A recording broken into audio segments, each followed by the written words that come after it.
Welcome in, everyone. Ready to dive into another juicy relationship from the Twilight world. Always game for a good deep dive, especially when it involves a pair like Alice and Jasper. Right. They're practically the poster couple for vampire romance. But, Soulmates, even. At least that's how it's often portrayed. yeah, soulmates, destiny, all that jazz. Mhm. But you know what? Something about their whole vibe always felt, I don't know, a little too perfect, maybe. You've hit on something interesting, because when we look closer at their unique abilities, Alice with her visions of the future, and Jasper with his, well, emotional control. Ooh, yeah, his whole aura thing. Exactly. It makes you wonder if their connection is as genuine as it appears, or if those powers complicate things in ways we haven't considered. And that, my friends, is what we're diving into today. Forget Bella and Edward's drama for a sec.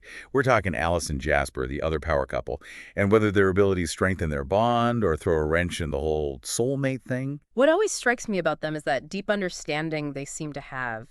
They communicate almost without words, especially in high-pressure situations. Oh, absolutely. Like facing down the Volturi. Talk about intense. Precisely. Those scenes where they're staring down Arrow and his guard, Alice and Jasper are rock solid, while everyone else is about to jump out of their skin. And they're not just calm. They're like a united front. It's almost like those individual abilities we were talking about, they're amplified when Alice and Jasper are together. You're spot on. It's not just that they complement each other, but there's this sense that they actually make each other stronger. That's where the whole soulmate idea really comes into play in the books. It's almost like they're two halves of the same whole. Right, exactly.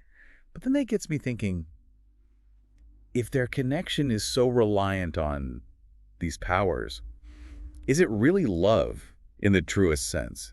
Yeah. Like imagine living with Alice's gift, knowing the future all the time. It boggles the mind. Seriously, where's the spontaneity, the excitement of the unknown? And on a deeper level, does that constant knowledge of what's coming, good or bad, create a barrier to experiencing the present moment fully? It'd be like watching a movie you'd already seen a million times. You know exactly what's going to happen, every beat, every line. Precisely. And if that's your reality, how much can you truly connect with someone else, even someone like Jasper, who seems so in tune with her? And that's where Jasper's ability, that emotional sensitivity, adds another layer to the mix. Because it's not just about him understanding her visions. It's like he's feeling them right along with her. Exactly. Can you imagine being bombarded by Alice's anxieties, especially when she sees something potentially dangerous or upsetting in the future? I'd be a nervous wreck. And that's where the whole debate about Jasper's power gets really interesting. Because on one hand, it shows an incredible level of acceptance on his part. He's not trying to shield himself from her emotions, even when they're difficult. It speaks to a deep trust, wouldn't you say? Totally. Most couples struggle to handle their own feelings, let alone share that burden with someone who can see every possible worst-case scenario. But that's where that fine line comes in. Because is it truly supportive if he's always there to smooth over her anxieties, to keep things balanced? Oh, I see what you mean. Like, does it prevent Alice from fully processing those emotions, Yeah. from working through them on her own? Exactly. And on a deeper level, it makes you wonder if Jasper's influence, even with the best intentions, could be preventing her from developing coping mechanisms, from embracing her own emotional range. That's a really good point. It's like, even if it comes from a place of love, constantly managing someone else's feelings could be detrimental in the long run. And it circles back to that power dynamic we were discussing earlier. Because while Alice's premonitions might seem like the more dominant ability shaping their actions and choices, It's Jasper who has this subtle influence over how she experiences those choices, how she processes the emotional fallout. precisely. And that, in a way, is a far more insidious form of control, especially if it's happening unconsciously on his part. It makes you re-examine all those scenes where Jasper swoops in to calm Alice down after a particularly intense vision. Were those moments of genuine support, or was he, without realizing it, preventing her from fully experiencing the weight of her gift? And what does that do to her sense of agency, her ability to make choices based on her own feelings, not just his influence? It's a question with no easy answers, which is one of the things that makes their relationship so fascinating to unpack. Yeah, it's not black and white, is it? There's a lot of gray area in how their powers interact, how they influence their bond. And it's to Stephenie Meyer's credit that she doesn't shy away from those complexities. She presents Alice and Jasper as both aspirational and unsettling, this couple that we're drawn to but also slightly wary of. Because deep down, I think we recognize that their situation, this dependence on extraordinary abilities, raises questions about the nature of love, free will, all those big, messy concepts. Absolutely. And it forces us to confront the idea that maybe, just maybe, even the most powerful connections have their shadows, these hidden dynamics that aren't always healthy or sustainable. It makes me think about all the times we've seen Alice get overwhelmed by a vision, and Jasper's there, instantly calming her down. And part of me wonders if, on some level, she's drawn to that, even if it means sacrificing some of her own emotional autonomy. It's like seeking solace in a world that constantly bombards you with knowledge of the future, both good and bad. Wouldn't that kind of peace be alluring, even addictive? Totally. And then you have Jasper, who seems to find a sense of purpose in being that anchor for her, in using his abilities to create a haven from the chaos of her visions. It speaks to the idea that they might be fulfilling each other's needs in a way that, while seemingly positive on the surface, could be masking deeper insecurities and dependencies. So it's like this feedback loop, right? Mhm. She needs his calming presence, and he needs her visions as a way to navigate his past, his own internal struggles. Precisely. And it brings us to another interesting aspect of their dynamic, their role within the larger Cullen family. Because they're not just navigating their own relationship, are they? Alice and Jasper's influence extends to the entire coven. Absolutely. They each bring something unique to the table, both individually and as a couple. Alice, with her infectious optimism, her love of life, she brings a sense of lightness to the family. And her fashion sense. Let's not forget that.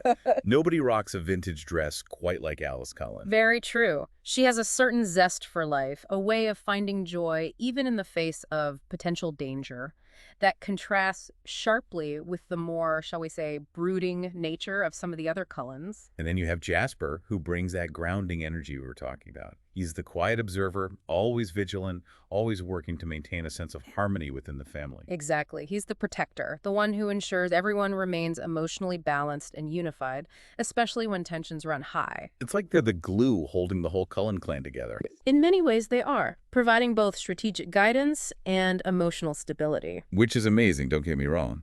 But it brings us back to that initial question about soulmates. Right, because if their individual identities are so intertwined with their roles within the family, with maintaining this balance. Is there room for them to truly grow as individuals? Yeah. Or are they stuck in this cycle of codependence, fulfilling each other's needs, but maybe neglecting their own? That's the million-dollar question. And honestly, I don't think there's an easy answer. It's that push and pull, isn't it? Between wanting to support your partner, be there for them, and also recognizing that sometimes the most loving thing you can do is encourage their independence, even if it means letting go a little. Because true love shouldn't be about needing someone to complete you, right? It's about two whole individuals choosing to walk side by side, supporting each other's growth while still pursuing their own paths. Absolutely. And that's a tricky balance to strike in any relationship, let alone one where supernatural abilities are thrown into the mix. Imagine trying to figure out your own identity when you can see the future, or when you're constantly absorbing everyone else's emotions. It makes you wonder if Alice and Jasper ever feel like they have a moment to just be, without those powers influencing their every thought and interaction. It's a question that lingers long after you close the books, doesn't it? Are they truly content with this dynamic, or is there a part of them that yearns for something more, something beyond the roles they've created for themselves? It's fascinating because on the surface, they seem like the ideal couple, but scratch a little deeper, and you realize there's this whole other layer of complexity to their relationship, these questions about agency and free will and the very nature of love itself. And that's what makes Stephenie Meyer's portrayal of their bond so compelling. She doesn't shy away from those tough questions. She presents us with this seemingly perfect couple, this soulmate ideal, and then challenges us to look closer, to consider the potential downsides of a connection that's so reliant on extraordinary abilities, and the sacrifices those abilities might demand. It's like she's holding up a mirror to our own ideas about love and relationships, asking us to examine what we value, what we're willing to compromise, and whether true happiness comes from finding our other half or embracing the messy, complicated reality of two whole individuals choosing to build a life together. It's thought-provoking, for sure, and ultimately that's the mark of a truly great story, isn't it? One that stays with you long after you finish reading, prompting you to re-examine your own beliefs and assumptions. Well said. And for our listeners, as you continue to explore the world of Twilight, I encourage you to keep Alice and Jasper's story in mind. Look beyond the surface of their romance and consider the intricate ways their abilities shape their bond. Is it a recipe for eternal happiness? or a cautionary tale about the potential pitfalls of codependency? We'll leave that for you to decide. Because the best deep dives are the ones that spark more questions than answers. Wouldn't you agree? Absolutely. And on that note, we'll wrap things up for today. Thanks for joining us on this deep dive into the fascinating, complex, and ever so slightly unsettling world of Alice and Jasper. Until next time, keep those thinking caps on.